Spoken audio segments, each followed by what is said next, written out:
Wow, this is a lot more people than I expected to turn out, so welcome everybody. Really glad that you're here. As Lindsay said, I'm Danielle Duraco. I'm a graduate student here at the University of Rhode Island in political science. And I was asked a number of weeks ago to put together some of the reasons why I'm here with you today. So let me give you my list. I'm concerned about my future. I'm concerned about your future. I'm concerned about our future together. I'm frustrated with the imbalance of power between the most and the least fortunate people amongst us. I am furious, absolutely furious, that money has a louder voice than I do, and I'm the one with the vocal cords. I'm bitter that the assurance of better opportunities that were supposed to come with a college degree appear to be empty promises.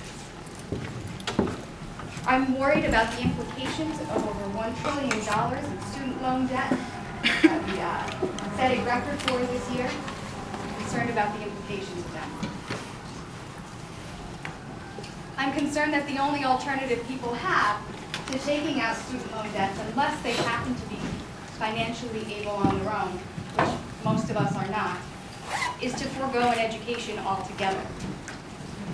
I worry that student loan debt might be the next economic bubble to burst. And if that happens, make no mistakes, it's you and I, or my fellow students here, that will be left holding the bag in that event.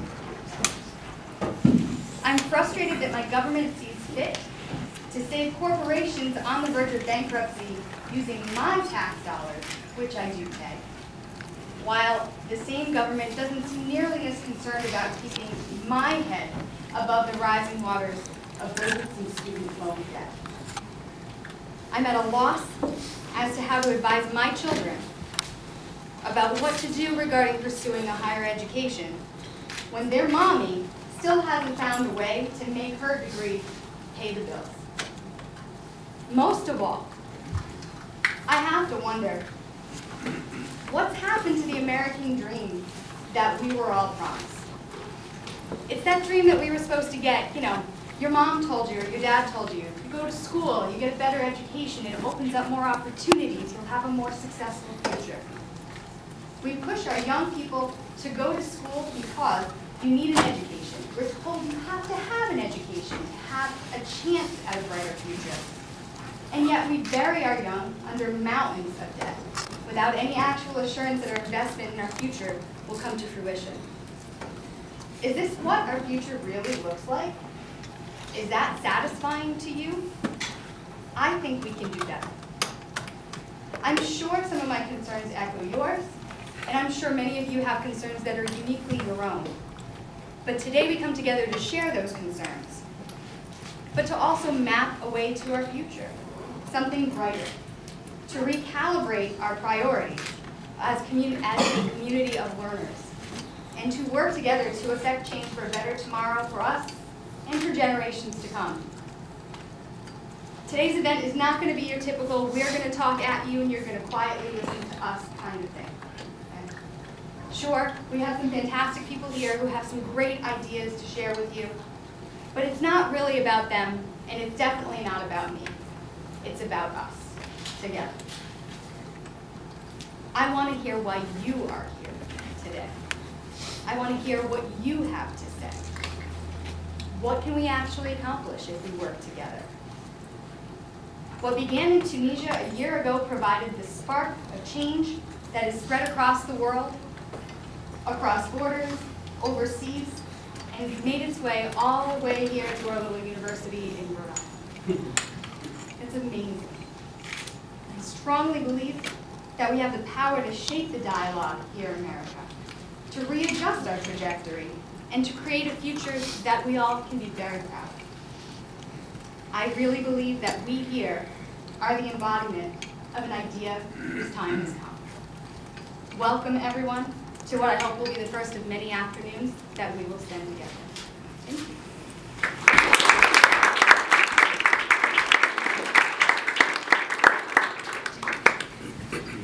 Okay, Rick McIntyre Hunter, who's director of the honors program and in economics, is going to give us a little more background. Then we'd like to hear any comments or concerns that you have. Then we're going to go back to a couple of people to give us some more background.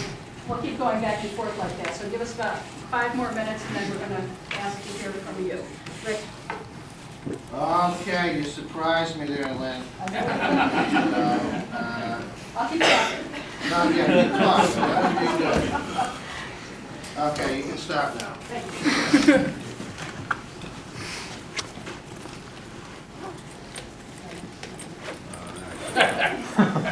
So,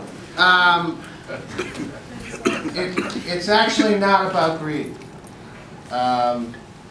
You know, the slogan of the Occupy movement has been the 99% and the 1%. But, you know, the 1% are not necessarily bad people. They're not more greedy than the rest of us. They're not nastier. They don't have worse bathroom habits. Right? They pet their dogs. They love their children. The difference is that they are just really organized and have for the last 30 years pursued an agenda that basically involves redistributing everyone else's income to them. And it's been an enormously effective agenda. And there's all kinds of data and information out there in the public sphere, and you know most of it about rising inequality and all that, and I'm not going to go into it. You can do that. I want to talk about what this, just for a few minutes, what this means for us as people who work at, study at, and care about universities. And this, you took the wrong one. So I have to do this.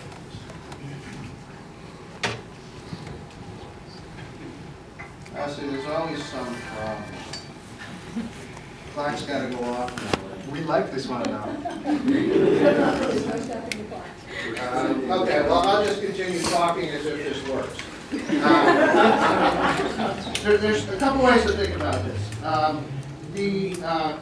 The cost of a university education in the United States has risen by about 260% over the last 30 years. That's in real terms, above the rate of inflation. In real terms, right? In Rhode Island, it's a little bit less than that. URI's costs have actually gone up just a little bit less than that. This is a national problem, and there's all kinds of reasons why tuition and fees have gone up. But what I want to focus on is tuition and fees have gone up, but our ability to pay has not.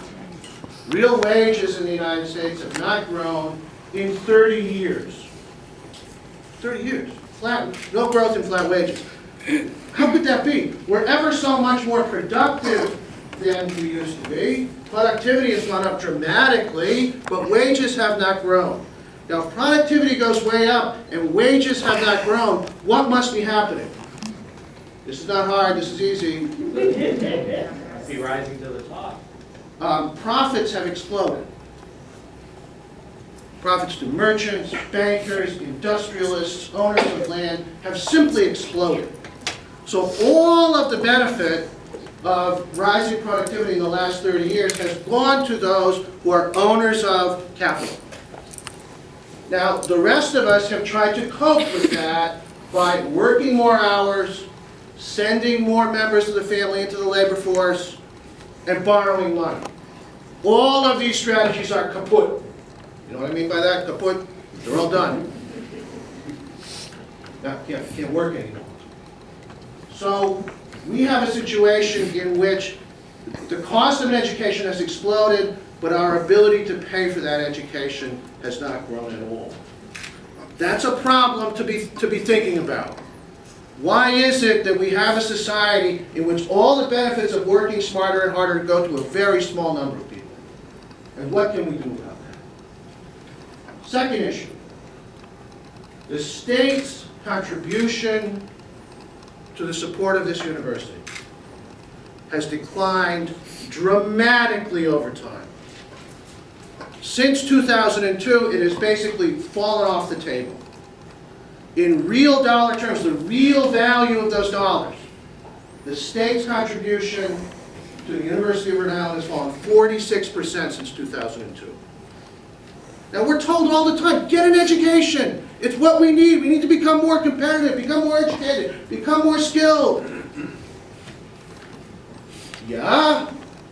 Okay, my income is not growing, the cost is going way up, and the state is making a decrease in contribution. Something is rotten in this picture. Something is rotten in Providence, something is rotten on Wall Street, something is rotten in Washington. All of these things are true. So what excites me, and I'm going to stop on this note, what excites me about what's happened over the last year is that people have begun to focus, I think, more on the real problems in our society and have been willing to name names. Not that organized capital, again, are greedier than we are, or smellier than we are. They're more organized than we are. And that's begun to change, I hope, and I think that's what today should be more or less about. Thanks.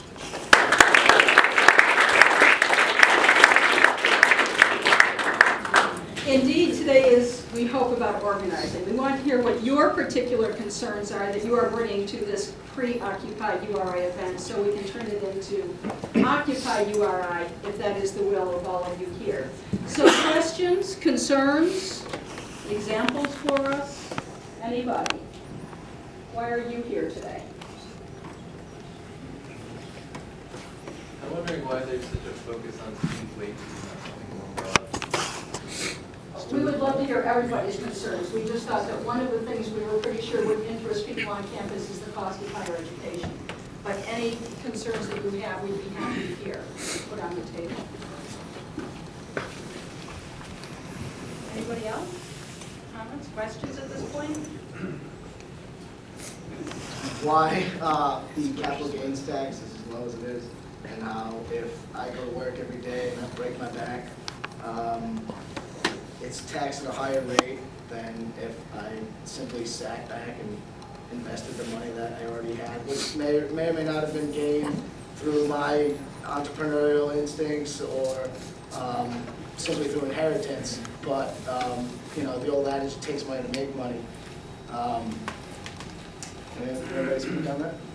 Well, there's a man named Dick Durbin, he's a senator from Illinois, and after the financial crash a couple years ago, he made, sometimes people say these things, he said, it's a Wall Street Congress.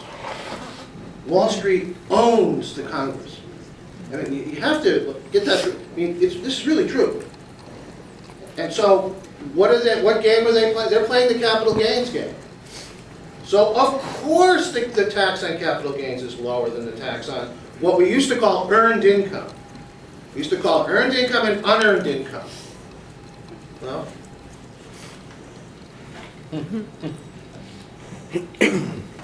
we hear all the time the lumping of big business with big labor.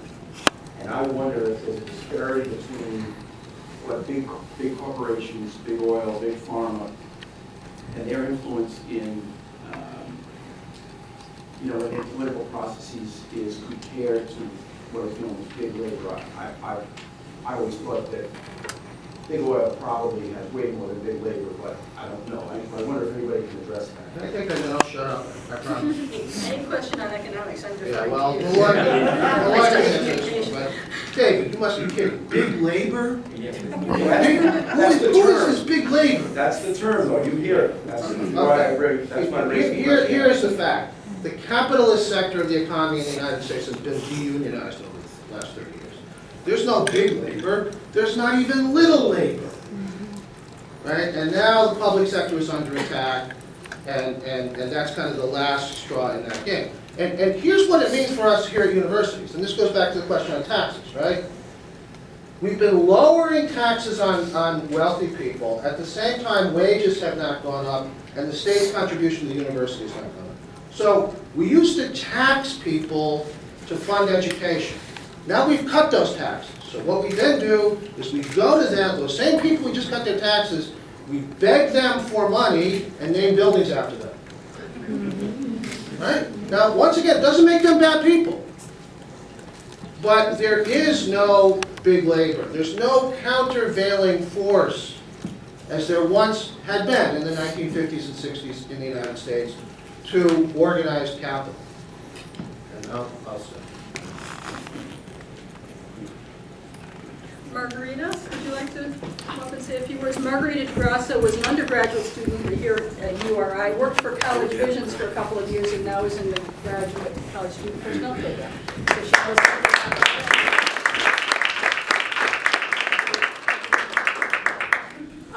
Thank you. I'm going to give my personal testimony. I think it's really interesting.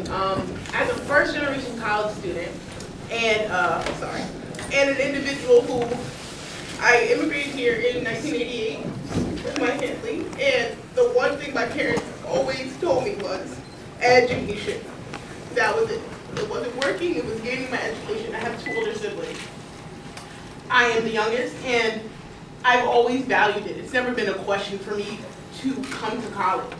It's disheartening to work with students. In my previous job, I worked at a nonprofit college access program. And it's disheartening when I sit down with my students and we're going over loan forms and considering colleges and not having, and looking and realizing the price tag on that dream that they have. It's disheartening when I realize that this education that they're wanting to attain, in the end, may cost them more than they can even imagine. And so I stand here because we understand the value of education. We're told numerous times that without it, we can't progress. We can't move up on this income ladder in order to access all these great things. But the price tag for this access, how do we, the price tag for this access is hard for my students to take in. They're questioning, should I take out this loan to go to a foreign institution to only pay it back, or not even have the ability to pay it back when they graduate?